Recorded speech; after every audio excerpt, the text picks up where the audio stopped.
Oh, yeah? Yeah, Nice. and I. But do you still homebrew?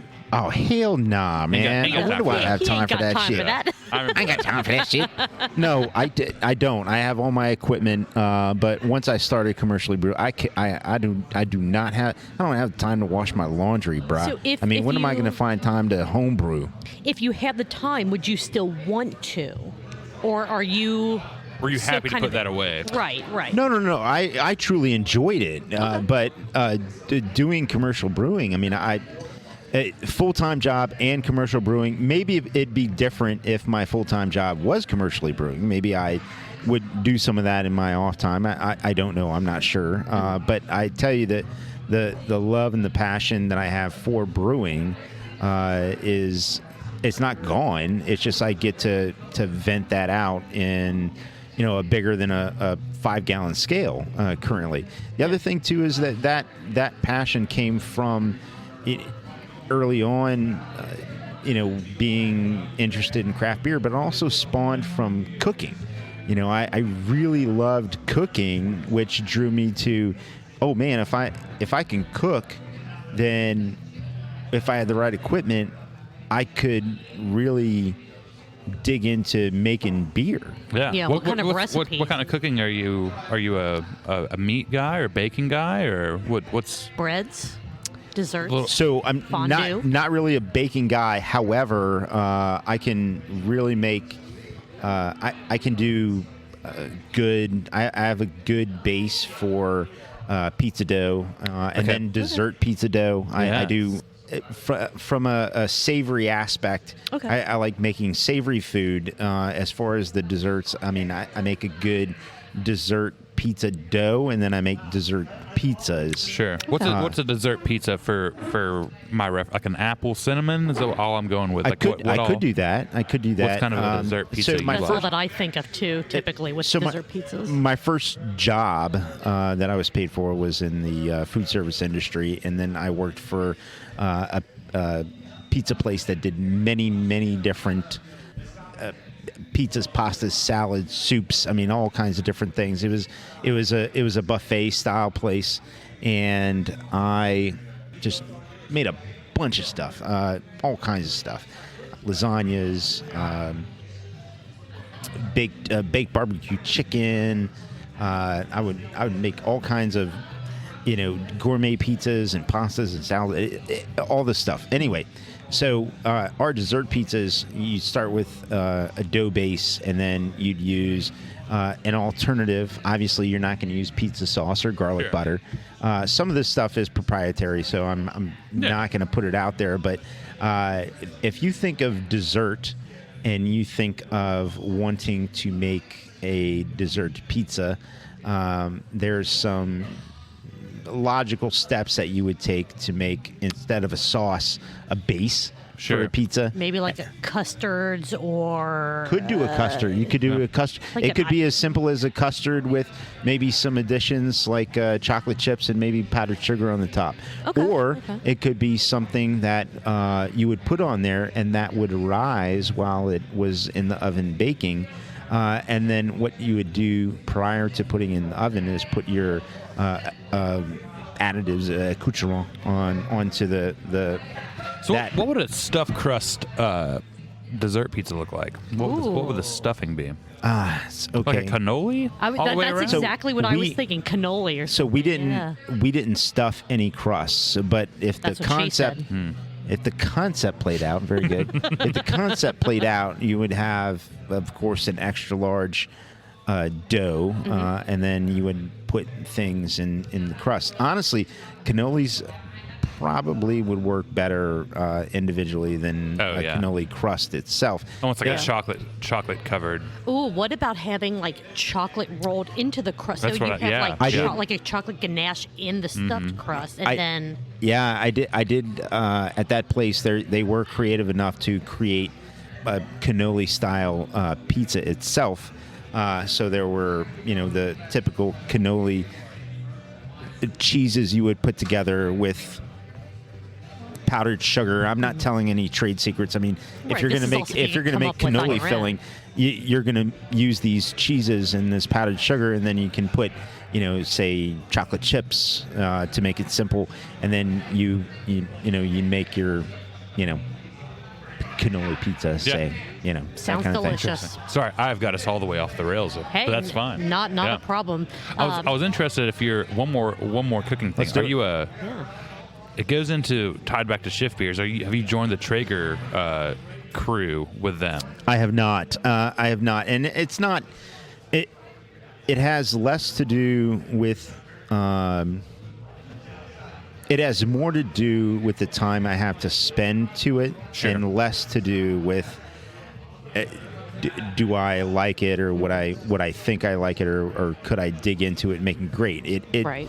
It's really about the time that I have to spend at home to do those sort of projects. I'm the same. I feel the same way because it's Danielle and I, and to spend 12 hours smoking something for two people seems silly. Excessive, but Well, I mean, it's going well, to be delicious. oh, yeah. I mean, Josh and I have an electric smoker. Okay. I'd love a Traeger, but for the time that we have to put into doing something like that, it is so much easier for us to throw it into the electric smoker with whatever wood chips Right. we decide we want the flavor for.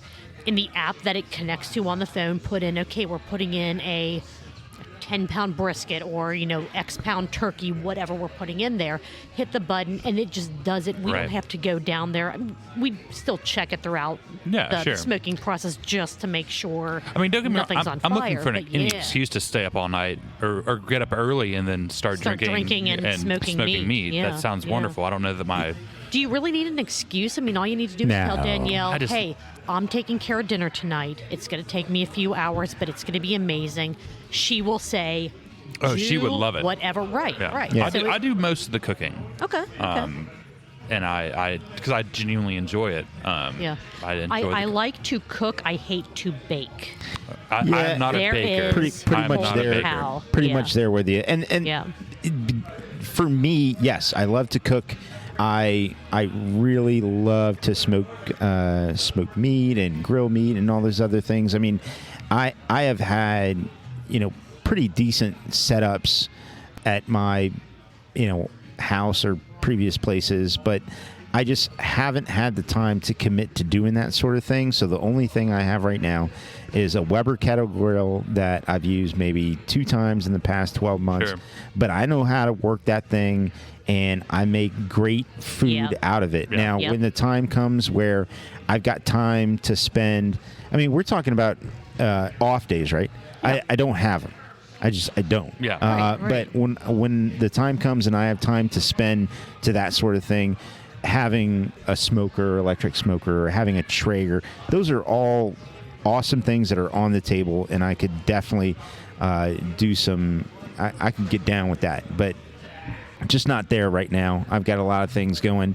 My family has a lot of things going, so Sure. we'll see what the future holds, and it's going to be great to ring in 2022. Yeah.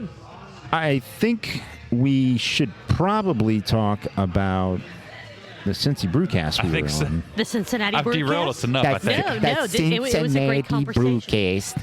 So I think what I might do, depending on, and this, let me. Shit. Shit. Oh, I liked that. You're going to need to do that again so I can make that up. There you go. So I think what I might do is, depending on how everything sounds for time-wise, the cooking section, Yeah. I might cut out and make that a 0.5. That'd be great. That's fine. And do- 0.5 Yeah. for the. Yeah. I was going to ask you one more 20.5. question. Yeah. Let's go. Yeah, let's do it. It was about what your thoughts are on Suve. Okay, so I love this question. The Do reason you why. want? Do you need to record this or no? No, it's yeah, going. Yeah. Oh, it is going. So, Oh. so the thing that You're not, I you're learned. not like somebody who forgets to. Well, as you saw in the beginning when I first was like, hey, let's start this, and I didn't hit record, I have learned that because I have 7 hours of recording Oh, time on nice. this, I let it go. Like, I might turn off the mics when we all walk away so I have big empty spots, but I do not, even when I Touch would it. pause it, sometimes when I would hit the unpause button to start recording, it wouldn't take right away. So rather than lose conversation, again, like if we're like, okay, bathroom break, whatever, mics are off, it's just dead air. But if we're actively talking, I'll just let it run and then just cut out the stuff that we're not going to have. That way we don't get 45 minutes in and I go, the red light's not on. Right. I'm sorry, we have to do this. The chemistry and the amazing conversation we just had doesn't exist outside of that moment. Yeah. So let me ask you again. Let's hit a more. And shit. So, what do you think about one more question around cooking, if I can? What do you think about sous vide? Because that is the one. If you had to ask me one piece of like food cooking technology, if I could grab that right now, that would probably be the one, like a vacuum seal plus a sous vide. That would be what I would go for. It's kind of weird. It's like, do you boil all your food, even though it's so much more than that? Yeah. So, Marco? I love this question. It's important. I'm glad we're having this discussion. I recently went to Costco, and right at the entrance they had, I don't remember, it was $160, $170. It was basically a plastic empty bin, a tub with a sous vide stick in it. Yeah. And I was like, oh God, I need that. I absolutely want to experiment with that. I mean, you're here at BC's Bottle Lodge. You should take the time when we're done to discuss this subject with our producer, Brian. And if you're ever here and producer Kenny's here, you should discuss that with them as well. They are very well versed in the arts of sous vide. I would love to be as well. I think this is certainly a cooking medium that I would love to get into, and it plays well with the other cooking mediums, the hot sear, the things, whether it be grilling on charcoal or whether it be grilling with pellets, whether it be the whole iron skillet or going in the oven. Yeah, I mean, and the whole phenomenon of the big green egg, right? Like I've talked. I had back home. I had a lot of friends in the service industry, either sous chefs, line cooks, stuff like that, who I'm still very good friends with. And when those first came out, their comment was, "It's fucking cheating. Like, it's cheating. Like, it makes it too easy to make things too good." And I was like, well, I don't fucking see the problem with that. As long as it tastes right, yeah. But that was their thought, is like, man, it's like, it is. They were so impressed with, like, I guess in a complimentary way, is it's so, because you can control those temperatures so precisely. Easily, I really feel like it's taking, I mean, you take a lot of pride, if you're somebody who loves to cook, in the medium that you choose to cook. You take a lot of pride in being able to make something exactly the way you want to make it.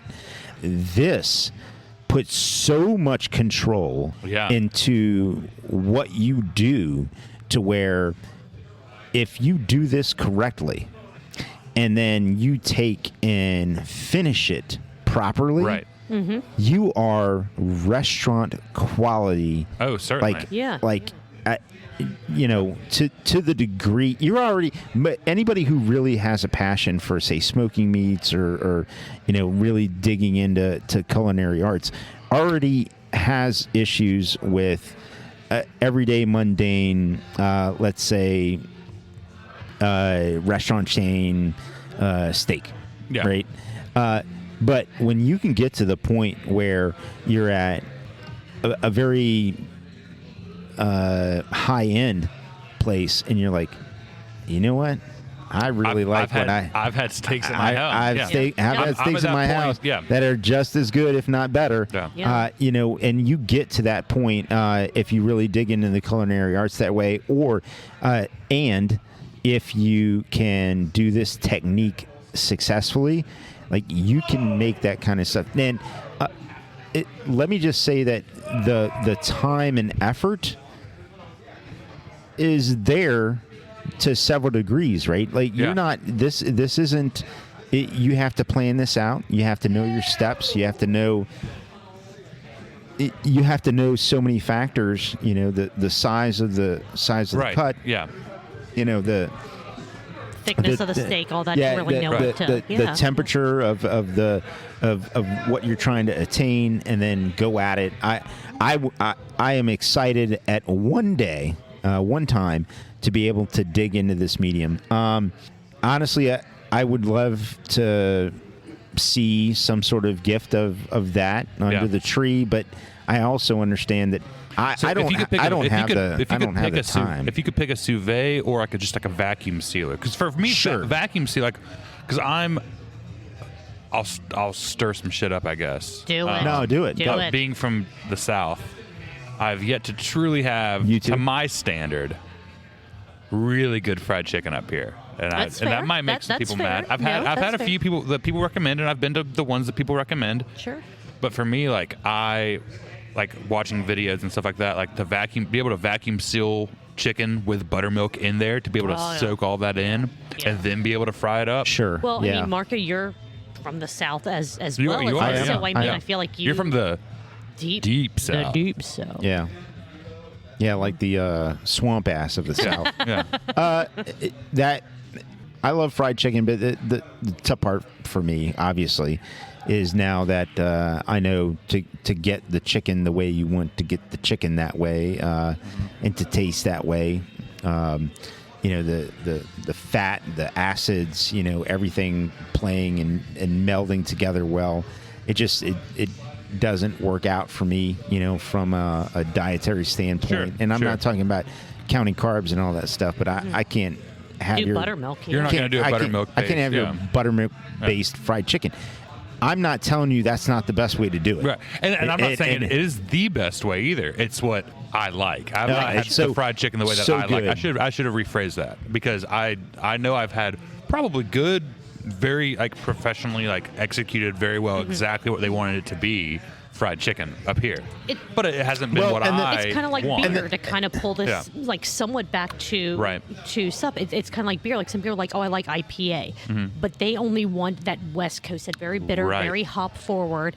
And when they get an IPA that's like an American, a New England, whatever of the 15 bazillion different styles of IPAs, they're like, well, that's not the IPA that I want. I can appreciate the variance for sure, but that's not the way I want. That brings up a different topic of that's another rabbit hole we can go on, is what is an IPA is the categories now is like light beer, dark beer, and IPA. Right. Well, I, to bring it back to fried chicken just a moment, and we can certainly go back to do. I love IPA. fried chicken. But you're talking about where I grew up. I mean, I'm specifically talking like on the bone fried chicken too, because I'm going to go to Raising Cane's on the way home, and it's going to bang. New Orleans. So it's are you deep frying it in oil, or are you pan frying it in a cast iron skillet with, say, lard, lard? And so you're pan frying it, and you double dredged it. So you took the chicken and you dredged it, and then you dredged it in flour, and then you dredged it again, and you dredged it again. And are you pan frying it? Are you deep frying it? I mean, totally different fry, methods. It gets really deep, man, and you get in a camp and you can appreciate both at the finished product and what they come out with, but you get a preference and you say, hey, I always love it this way. This is my preferred way because this is my preferred way because of X, Y, and Z. Yeah. But man, that's deep, man. That's deep going down the fried chicken rabbit hole. There's so many other southern things too. I could talk about that's a whole other podcast. Yeah, even gumbo. You're like, oh, city gumbo's got tomatoes and the gumbo deep down south has none of that. Talk about chili and what actually is supposed to be meat, beans, Cincinnati chili versus Texas style.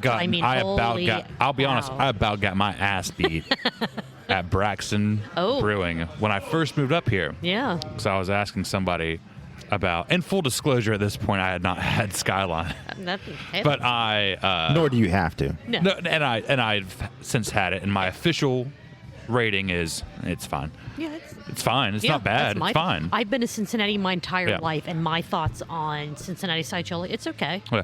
I feel like the Conies after about a dozen beers would probably go down real nice for sure. But so I was at Braxton. I was just talking to this guy, and I was still new to the area. This is all pre-COVID, so the 4 months that I was here pre-COVID, right? And I was just asking him about just talking to some random guy and saying, hey, like, what are some good restaurants, blah blah blah. And I said, well, I don't know if I'd trust. I said something like, I don't know if I trust Cincinnati's opinion on what good food is, because since you guys put chocolate chili on spaghetti. And he looked at me like I had 100% just fair flipped off his mom. And I was like, hey, I'm just messing. I'm just playing. I'm drinking beer. No, you're for real, man, and that's for real. And that's fine. I just want to say that he was ready to.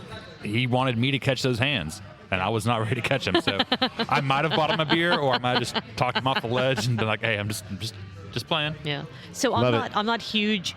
I'm not a huge presence in the kitchen, so I haven't participated a ton in this part of the conversation. But I do want to just kind of throw in my few things. One of the reasons that I am not allowed to do more in the kitchen than what I currently do is, and this explains my views on cooking. It's all about the accessories. It's all about the stuff that you have to make things with rather than what you're actually making. So for the longest time, we had just one of the simple like stick blender things, like the little coil of wire on the end of a stick. Like a whisk? Like the little battery-operated whisk thing. Yeah. And to mix up, like my coffee, so the creamer in the coffee, that kind of stuff. Okay. And to like lightly froth milk, that kind of thing. Gotcha. Not a big deal. I decided, for whatever reason, it would be so much nicer to have than this itty-bitty tiny thing that fits easily in a drawer is one of those canister milk frother, like, they sit like 8 inches tall, and it warms the milk, and it doesn't actually get the milk or the heavy cream to any kind of whipped consistency. It just froths it and steams stirs it. For whatever reason, in my mind, I'm like, this would be so much better. So I bought one, and specifically like for your coffee, I'm assuming. Yeah. Even though we had used the little battery-operated whisk for a bunch of other stuff, for whatever reason in my head, I'm like, this is what we need. This will be better than this. So didn't tell my boyfriend, ordered one, and he's like, why do we have this? This is taking up so much more room. And I'm like, well, but you see, it does this. He goes, how often do you actually need your milk or your heavy cream like warmed before you put it in your hot cup of coffee? Right. For whatever reason, in my mind, though, it was but this is so much better. Well, but no, you can only use this for one specific thing, not multiple things. Oh, it gets better.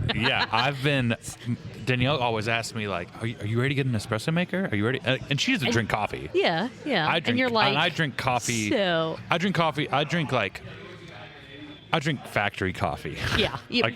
At work. Like, I still put a whole bunch of stuff in my coffee because I'm not ready for black coffee yet. I'll drink like a cappuccino or Americano or whatever. Sure. Like, I'll go get a coffee drink around the corner on the weekends. But like, I'm not going to take the extra 15 minutes to make an espresso at 5:30 in the morning. I'm just not going to. It gets better. So after that, and he's just kind of rolling his eyes. Okay, fine. We have this milk. And we still have like the little battery-operated blender frother thing in the drawer, perfectly usable. And now we have this big, like, pitcher-esque thing sitting on the counter that he's like, where do we even put this? Why? Just why? And I'm like, I had an idea in my head. This was supposed to be so much better. So then I got the brilliant idea that what we need now for this is an immersion blender. Yes. Because that will fit. Oh, wow. That will fit not a food. Like the immersion blender is like the stick, right? Stick. Okay. Yeah. So, stick the stick in. I'm like, that will fit. Those are so useful. So that's what I said. Danielle's on a big food processor kick right now. So once again, just like with the frother pitcher thing that I've used like a handful of times since I bought it. I've gone back to use a little goddamn whiskey thing more than I've used this. So without talking to him, without going over my thought process. Well, if I get an immersion blender instead, we can get rid of this pitcher frothy thingy and use the immersion blender and use that for so much more. We can make mayonnaise, and we can do this and this and this. Mayonnaise? So I don't know. You can use them to make mayonnaise. Sorry. My thought. Ooh, we are being delivered. We're being gifted small cups of stuff from one of the much. BC locals. Thank you so much. Grab some stickers if you Hold haven't on. already. Yeah. Ooh, what do we? Oh, what is this? Yeah, Lee, let us know. Thank you guys so very much. Yeah, grab some stickers if we you got. haven't already. They're Doug. That's Doug, and that's Doug. Doug and Doug. Thank you, Doug. Yeah, they're Thank Doug's. you. This is the Alewerks Brewing Company Droste Effect. Droste Effect? Chocolate stout. Sure. Ooh. And that's all we got. Let's see. I'm searching. Please recycle. Yep. We'll do. So Julia, 9.2. Ooh, this right. is good. Fuck around. Cheers. Oh, jeez. Getting a mini refill of my mini cup. Thank you so very much. Thank you. Doug. Thank you. Over there? Yeah, it's right here. Yes. Yeah. Alewerks out of Virginia. Yeah. Out of Virginia. Yeah. Ah, Oh, nice. nice. And I've already had a sip. This is good. Dougs are sharing. Thank you to the Dougs from Yeah. BC's Bottle Lodge, Montgomery. This is I very. did see them spit into this. So. Oh, and I already drank some. Damn it. Got us again. Julia, I mean, first of all, Yes. That is wonderful. you're a grown That is woman. really Buy good. what you want. Yes. Well, but the second thing of all, you're just trying to improve the two of you's lives, right? And so, and that's my thought, but it was the whole. So I ordered this immersion blender without any explanation, without any forewarning for Josh. Like, hey, just so you know, I'm getting yet another kitchen thing right. to put in. So it shows up, and he's like, "Why? What are you? Why? Just for why?" immersion. And I said, "There's so many more things we can. I can froth my milk or my creamer or my heavy cream before I put it in my coffee with this. We can use it to actually blend stuff and not just have a pitcher milk warmer frother that has a singular purpose." And he goes, "Be honest with me. What are you going to use this for?" And I said, "Probably just to froth the milk for my coffee." He goes, "We have a goddamn whisk, like battery operated So now you whisk have three things for that. That is like so we still had the pitcher because it was too late. I had used it. It was too late to return it. So we returned the immersion blender. And the only thing that I use now is the little battery operated whisk. So Josh does know best. He doesn't understand what I am actually going to use kitchen accessories for. But eventually, we will get another immersion blender once that battery-operated whisk dies. For coffee in the morning, all I do, you need, I've switched completely over to cold brew. I make my own cold brew. Is delicious. And it's so easy. I is. put a little bit of milk in there and You don't need as run. much. You don't need as much stuff in it because it's not. I just as have a acidic. pitcher in there, and then I take the seeping mechanism basket out, and then I pour it in a few jars and go ahead and kind of like meal prep, but drink prep, I guess. Yeah. I'm good to go. Yeah, I drink prep. I make sure to buy in packages of 6, 12 or bigger. That's how I drink prep. As far as coffee, Prepackaged. as far as coffee's concerned, I just drink it black like my heart, and so I don't need these accessories or accoutrement. I will say that when the weather is a little bit, swampy, I'll have a cold brew coffee. Yeah. It's nice. They have cold brew coffee here at BC's Bottle Lodge, Montgomery. Do? Yes, they do. That is Yes, very they good. do. They will And- crowler it for you in a nice screw top. Yeah, Damn. they will. Crowler, And yeah. and I have it every now and then when I need a little jolt Yep. before Truth Beer Pod. Yep. But coffee's easy for me. It's not that big a thing. I will say we have broken a few stick immersion blenders. Don't do that when you're talking about an immersion Stick. blenders. I went stick like click, You- and then you did a immersion. Those who thing couldn't see first for what he was doing. There was a hand motion that I'm Yeah. not sure is PG material. But He was warming up the Stick dice to throw it. was- That's what he was Immersion doing. blending. We've broken a few of those. Those are fun. I like them. But the sous vide technique is certainly something that at some point in my future I'd like to get back to. Well, whoever does it first, we'll let each other know. Yeah. Yes. Yes. That's a deal. That's a deal. That's a date. So before we actually rein this in back to talking about Cincy Brewcast, I did want to give a huge shout out to my nephew Cameron, who is part of the culinary world currently. He started at Django Western Tacos in Northside. From there, he was able to get involved with a couple of the container food trucks down at Covington Yard in Covington. And he is currently helping out at Skewer, which is the food provider at OTR Stillhouse, which just opened. Cool. Nice. So I am, Nice. as his godmother and his aunt, I just want to say, I don't know if he will ever listen to this, but I am so proud of everything that he has done. That's great. If he stays in the culinary world, that is amazing. Yeah. If he wants to try something else, that is amazing. But it's awesome. That is awesome. It is a crazy, amazing world to be in that wild and crazy cooking industry environment. to be in. Yes. Like you said, I have my best friend back home.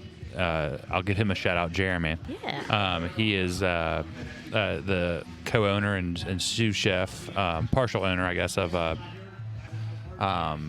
a restaurant down there that does a lot of Creole, Yakamaine. You might know Yakamaine. From it's like a New Orleans style. Do you want to shout out the restaurant? Is that something that you want to like? Neutral, if you want Neutral Ground. Neutral Ground down in Chattanooga. Chattanooga, yeah. Chef Kenyatta. Brian from Shift Beers is heading out. It was amazing to see you. Thank you so much. Got a burp in there? Bush did 9/11.